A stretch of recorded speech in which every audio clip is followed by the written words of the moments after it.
The WoW problem, and this is something that I've talked about a lot, and this is like, I actually feel really passionate about this. That's why I wanted to see it, because usually we don't watch a lot of Bellular videos, but I do really care about this because it's the reward structure of the game, which in my opinion is what kind of, it's what makes the game, right?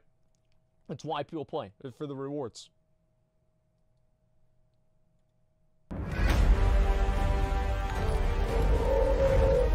Hey everyone, and welcome back to another video. Here's the deal, right? Basically no news happened this week, but rather than grasp at... That's actually really weird, because like look at this, like, scruffy beard, weird ass hair thing to try to make it look like you're not going bald. Bellular, I see you. Let's try to do something productive and have a discussion. But first, as always, a massive thank you to everyone over on Patreon. They really make this stuff possible. The new wave of Master Tier rewards for this month is, well, you know, that's now announced as of now. And we also have these. These are vinyl stickers. I got a test order of 100 of them. They're really cool. So, yeah, I'm going to throw those in, for his little logo. So, massive thank you to them for supporting the channel. And let's get into the discussion. So recently I've been wondering why many people, myself included, have found World of Warcraft's rewards to be not really as compelling lately. Now, I've been trying to think about solutions as well, and surprisingly, Blizzard's approach to Heritage Armor is what made me realize that I actually think they have a lot of things kind of wrong. Now, this may seem all doom and gloom, but it really isn't. I actually think this is something that Blizzard themselves really want to do. I think they're kind of struggling along the way, though. So, rewards. What do you think of when you think about a reward in a game? I think most of us picture like a piece of gear that looks epic. Certainly looking back, you know, to the day, that was a big driver of gameplay. You saw someone who looked cooler than you, you wanted to look that cool, and getting that gear was a way to look cool. Here's the thing though, I don't really think you actually cared about the stats and the gear as much. I mean, not really. That probably wasn't the core driver of like the fantasy that made you excited. It's the prestige, that's what matters. Now, you know, of course, it was a combination of the satisfaction of having a bit more power, but mainly I would say you don't want to look like that. Of having earned something and then looking really cool, and that's just a viscerally fun thing to have happen. You right-click that bit of gear, you see those new shoulder. By the way, just a little fun fact there: you would never actually use that sword for tanking if you had this tier 6 set right here. With the belt right there from Sunwell. Wrong belt that he was using there. The belt actually comes from Black Temple. You'd actually use the sword from Kalagos because it had a faster attack speed. It was a better sword. Feel great. Now, World of Warcraft traditionally was fantastic at doing this, and not only for gear. Back in vanilla, things like, say, your mount skill, that was a massive milestone, and since there were comparatively so few mounts in the game, each one felt a bit more unique and thrilling. There were unique class quests and items, loads of longer quest chains, professions had a lot more to them, and there's just pathways of, you know, getting lots of like strong visual progression there. Now, Burning Crusade largely continued this, but it added flying. Now, getting epic flying was a massive milestone that kept people excited for weeks. Yeah, I had to borrow money from my mom to collecting afford the flying mounts was really exciting because spending 3 weeks on Skedis or Netherwing, well, back then there were so few flying mounts in total that each one of them felt unique. Having a Netherwing Drake, I just want to go ahead and go back real quick. Do you see? Really exciting because spending 3 weeks on Skedis. This fuck-ass piece of shit motherfucker, dick-sucking piece of shit motherfucker right here. This guy right here. These is why you bought Epic Flying. They would chase you the fuck down, and they would hit you until you got dazed off your goddamn mount. And people finally learned that if you flew all the way up directly vertically, it would make it to where you'd never get hit by them. And you know what Blizzard did? They fucking fix it. God damn. I don't know what that is. All right, let's go. I really hate those birds, all right? That's all I have to say. I just don't like them. Get a soda? Okay, just a minute. Let me go back to where I was at. Okay, we're here. There were so few flying mounts in total that each one of them felt unique. Having a Netherwing Drake felt very different to just having a Swift Griffin. Wrath largely continued on with this trend, but it opened up the visual progression to more players just with its content and added big new earnable milestones like, say, the Tundra Mammoth. Now, mounts were still pretty low in overall count as compared to today, so even back then, earning them still felt kind of new and exciting, especially because many people only just got their flying in Wrath. But then we'll saw it as Cataclysm, because it honestly didn't feel that exciting in this regard, with not much in the way of non-raid cosmetic progression. But of course, you know, it had a few cool mounts. This This all would then change with transmog, and I would argue that this was the last massive increase to WoW's cosmetic progression. For many people, this unlocked weeks, even months of progress. Now, Mr. Pandaria, Years, it had its pet battles, and while I think that opening up LFR so much was probably a mistake, that did let people shoot for more visual rewards, and that was a reason to play. As for WoD, well, the Garrison progression was fun for about 3 weeks, but after that, the expansion just petered out. It was a really bad time for mount collectors. Dude, that first month of WoD, I actually wanted to log on and play the game. I was so happy. Like, I would log on and I would play, and it was WoD. I was so happy. It was amazing, dude. I would go on. I would enjoy everything about it. It would just be fucking great. I would be like, hey, guys, who wants to come do the challenge mode dungeon for today? They're like, oh, which one is it? Oh, it's for UBRS. Okay, let's go. And then we'd all get over to the UBRS and we'd do the dungeon, and it would take like 2 hours, and we'd finally finish it. We'd get a good piece of gear, and it was just awesome. Everything about WoD, like the first, like WoD up until Highmaul was unironically good. It actually was good. And then they added Highmaul, and it was fucking easy. You just had Highmaul eclipse all of the rest of the gear in the game, and so it became Warlords of Highmaul instead of Warlords of Draenor. It was terrible. Blizzard has no idea. That's the problem. I'll remember Warlords of Paymore. Legion was pretty great, though. Our artifacts had loads of visuals and a fair bit of progression through that stuff like saving the Mage Tower as well. That's a new one. I haven't heard that one before. Probably the Mage Tower was some of the most time-efficient content the team have probably ever made. Yeah. Now, we then have features like the class mounts, which are relevant to this day and amazingly managed to make a mount reward feel exciting. Not and that's really. the thing with mounts. There's like 500 I never really of them. cared about so that. just adding a few new ones doesn't make them feel special. That's what I've been saying for years, having a mount as a reward is less Bellular's exciting been watching my stream today than it was in vanilla TBC or Wrath.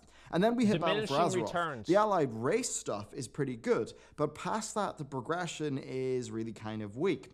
We don't have something like artifacts in terms of, you know, level of customization and long-term cosmetic unlocks. You're right, we don't have something like the class mounts yet. No, the we epic don't. faction-themed gear for Warfronts is Bellular unlocked in the like about Optimist. 4 hours of time, and the raid gear has been kind of lackluster. For the players who, you know, they just want to see someone who looks epic in town and they want to, like, emulate that, there's not really that much these days. And that's combined with Battle for Azeroth not really innovating with its reward mechanics. Sure, we get Azerite, but that just looks the same as regular gear. We get Titan Forges, but they look the same. Ultimately, in terms of the emotional reasons that underpin why people feel a sense of progression in a game, style is the best stat. Losing our class sets and then not innovating in terms of other cosmetic rewards that much, plus everything just being diluted by years of additions, means that getting a new mount or a new pet just isn't really as exciting as it used to be. No one gives a fuck. Now, what got to me was the Blood Elf and Dwarf Heritage armor. First, it looks really wonderful, but the thing is, it's gained from a 15 to 30 minute long quest line. Most players will already, of course, have the rep requirement. So all those art resources, AKA nobody 15 minutes cares. of content per race, that gets to the heart of my problem. Blizzard struggle to make the basics of their rewards feel exciting. Blizzard create this like additive content, not multiplicative content. They make a set, you spend 15 minutes questing for that set, and that's it. Is that really worth the tens or hundreds of man hours that went into making that set? Now, an example of a multiplicative system would be having armor that is designed for transmog, such that you could unlock, you know, such that it could unlock other options. Now, this is something that Chris Robinson, I believe, actually hit on during the BlizzCon Q&A. So, as an example, if Blizzard was to add 4 sets, one for each armor type, and those sets initially had neutral colors plus tint options,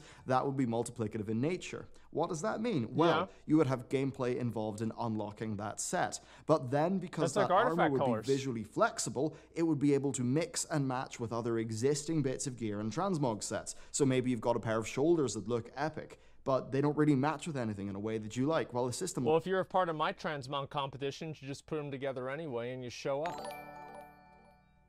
Fuck it. Like this could allow you to start making more tailored sets. Hell, you could even unlock special tints for doing harder, rare content. So that's multiplicative in nature because... Rewards based on difficulty? Who said that before? Because of the effects that its addition would have on other systems and other rewards in the game. That would be a more effective leveraging of Blizzard's development time, and in this case, it would actually feel different to the current rewards. Right now in BFA, if you're just a player who wants to look epic, you can get like 90% of the way there with very little effort, as I did. Now, I think that having a diverse array of cosmetic rewards would just be a great boon for the game. It would be fantastic. I think it would actually get people excited. I think the basics of World of Warcraft's like emotional character progression, so, you know, the progression that you really feel, awesome for getting. Stuff like unlocking an epic new weapon. I think those things have kind of worn thin. Mount 450 is that. And I just want to stop and say this is exactly what they did with the Mage Tower, right? They basically just added a new weapon skin.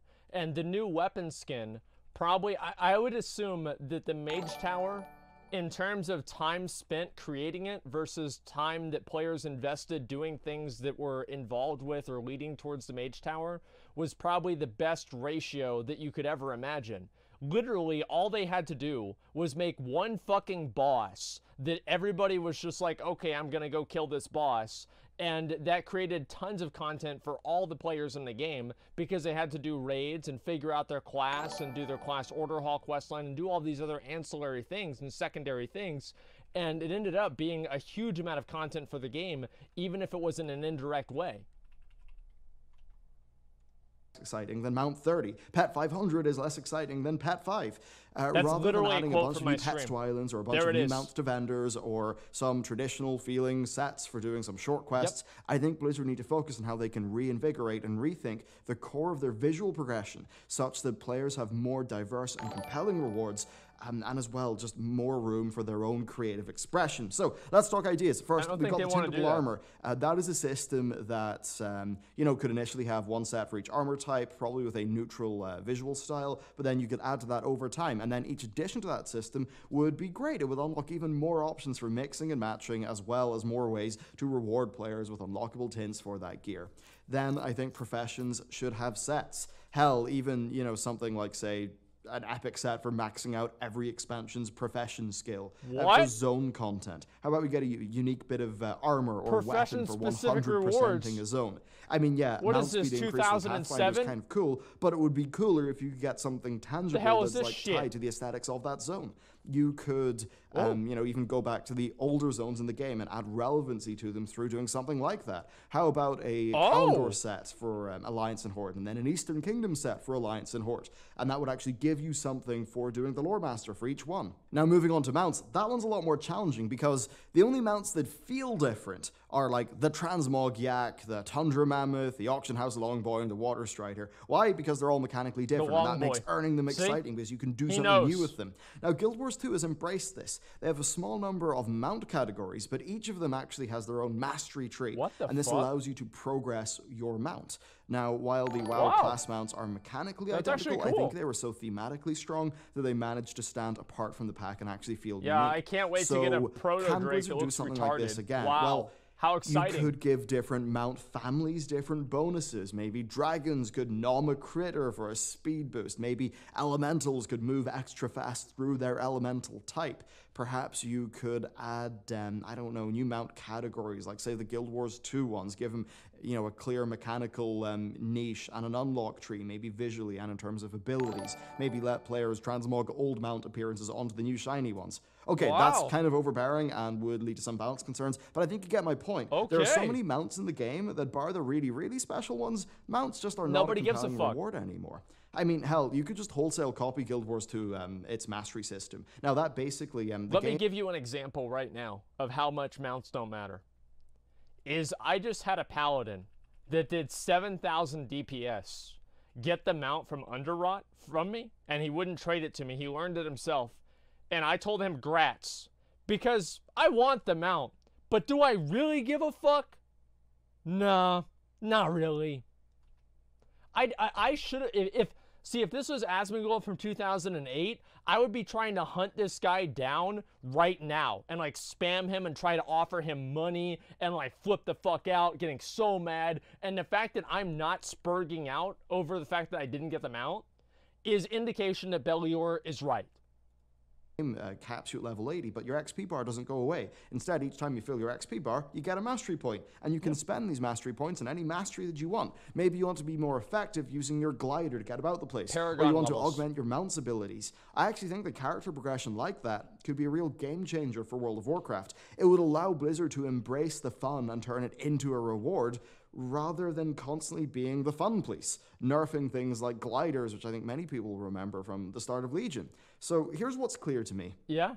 While getting new gear and smashing enemies with larger numbers is pretty compelling, MMORPGs need more than that. They need a compelling and visceral progression to your character's visual identity. It's that, like, that's the stuff you feel. Loot that feels epic because it looks cool. They should just hire a transmog Bellular. system unlocks more creativity. I mean, he has a game design and a way degree. to augment your character rather than just there we go. You know, your specialization. And I think that's the issue. WoW has not really innovated in this area in quite a while. I think that this has hurt them quite a bit. But I think it's a bit of a blue ocean situation, right? Because they've done so little, there's so much growth potential that they could really impress people. So while a 15-minute quest line to get a single bit of armor and some mascara is fine, I ultimately think that that's the sort of thing that players will do once and forget. I don't think it's creating long-term value, and I think really creating long-term value is what Blizz needs to do. And let's be real here. They can't push the mechanical progression further than where it is now. They need to start innovating in the visual and cosmetic direction if they want people to feel their characters progress. I mean, what will happen next? Will they just remove our talent tree and put that all onto Azerite V2? Is that where our abilities will go? Like, they've stripped so much away from the core classes and then don't give them any ideas into a progression system. They can't do it anymore. Don't give them any ideas. They can't, like, do more Titan Forging. Those systems have hit their limit. They need to create progression along other areas that feels new and fresh in comparison to what people have now. And I think that is Blizzard's big challenge. I think if they do it right, they could really, really make the game more sticky, so to speak. You know, keep people playing week on week. Well, that would make Much me like sticky. how when It'd be Transmog great. first I'd came love out, it. even when there was a big content drought, people were still trying to build up sets from old raids because that had unlocked a whole bunch of content. And Transmog, I think, is a great example of something that was multiplicative in nature, and the effectiveness of that is something that should be remembered when thinking about new content and systems. Transmog is content. So there you go. Even That's if my you don't thoughts like on World of Warcraft's reward problem, and why I don't think it feels super rewarding, and I think that's why Battle for Azeroth maybe is not going to retain players as well as Legion did with its artifacts and its tints and its class mounts and all those nice things. Of course, there's still plenty of time for this expansion to progress, and my great hope is that Blizzard will embrace some of these more multiplicative ideas rather than just throwing sets at the wall that take, 20 minutes to unlock, because I don't think that's going to be a good use of their resources. So, thank you very much for watching this video. I really want to hear what you think about the reward system of the game, how you've experienced it. 20-minute reward chain isn't going to keep people playing the game? Do you feel excited What do you mean? to, are there rewards do you feel excited to try to get from a non-statistics perspective? I would love to know, so please do let me know. Thank you very much for watching this video, and I will see you next time. I mean, I'll be honest, guys. That's a video that we should have, you know what? I'm going to link it in chat. I don't do this enough. I'm going to link it in chat. Everybody go ahead and give Bellular a sub and give him a like, guys. That was a great video.